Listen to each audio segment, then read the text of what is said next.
Good morning. What I'm going to tell you today is about the day of Pentecost. I'm going to speak from a Christian point of view, which you have to understand. So, speaking from a Christian point of view, as you know, Easter is a very important time of year for us because then we remember that Jesus died on the cross on Good Friday, rose again from the dead early morning on Easter Sunday, and that his tomb is empty and he's alive forevermore. And he stayed with the disciples for about 40 days, appearing to them at different times, one occasion appearing to 500 of them at once. And then he returned back to heaven. And when we get to 50 days after Easter, which is where we get the like pentagon, which is a 5-sided shape. When we get to Pentecost, the 50th day, that was a time when people remembered the giving of the law, that in the Old Testament, God came down to Mount Sinai and gave the people the 10 Commandments and other laws. And the Jewish people remember that to this day. And they call it the Feast of Weeks and so on. So people were in Jerusalem from all over the known world. And Jesus had said before he went back to heaven, he said to his disciples, "Wait in Jerusalem until you are given power from above. Until you don't just have the Holy Spirit, because they already had the Holy Spirit, but until you have the Holy Spirit in great power. Wait for that power." And so they stayed, they went to the temple, they praised God day and night. They were quite happy to worship the Lord. And then on that day of Pentecost, that particular Sunday, there they were gathered together in an upper room chatting. We're not told that they were praying or in some way specially engaged in worship. And then suddenly something amazing happened. And we're told in Acts chapter 2 that they were gathered together in one place, and suddenly there came a sound from heaven as of a rushing mighty wind, and it filled the whole house where they were sitting. Then there appeared to them divided tongues as of fire, and one sat on each of them, like a little flame, a cold flame on each of them. And they were all filled with the Holy Spirit and began to speak with other tongues, with other languages, as the Spirit gave them utterance. And there were in Jerusalem at that time people from Parthia, and some of them were Medes and Elamites, some were from Libya, some were from Egypt, and from Cyrene, North Africa, other parts of North Africa. And they were all there, and they could hear these disciples praising God, each in different languages. Now, I don't know if you speak different languages. It's really nice to speak in another language. I remember one time I had to do a wedding in France, and I don't speak much French, so I had to memorize a line in French. Je regrette je ne pas pouvoir parler couramment votre langue, which means I don't speak your language properly.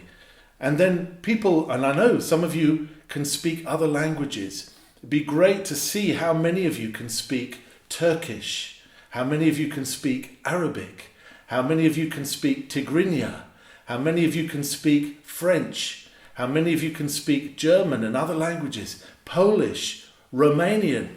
It's great to know another language. But these disciples were able to speak in other languages without having studied them, without having learned them. The Holy Spirit gave them that power. And so I want us just to think about the Holy Spirit. Christians believe that God is Father, Son, that's Jesus, and Holy Spirit. And the Holy Spirit is that part of God that lives inside of his people. And the Holy Spirit can be very gentle. In fact, sometimes the Bible compares the Holy Spirit to a dove. And a dove is a very, very gentle creature. If you want a dove to land on your hand, you've got to keep very still, and you've got to put some seeds in your hand, you've got to wait a while, and it may be that the dove will come and land on your hand.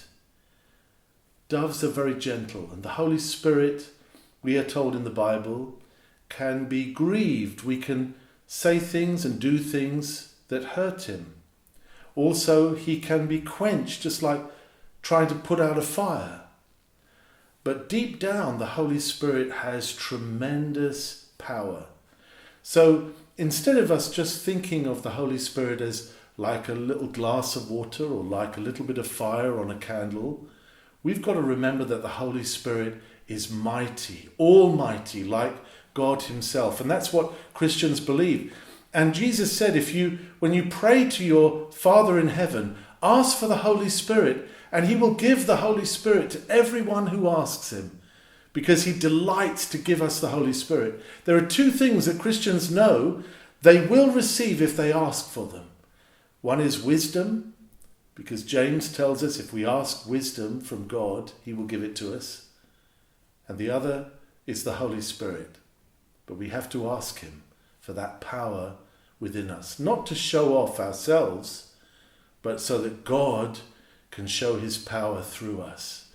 So when we think of the Holy Spirit, we think of someone who is like fire, like this kind of fire. So it's just a little bit like fire here. And of course, you don't want to be near fire. You want to get out of there if you can.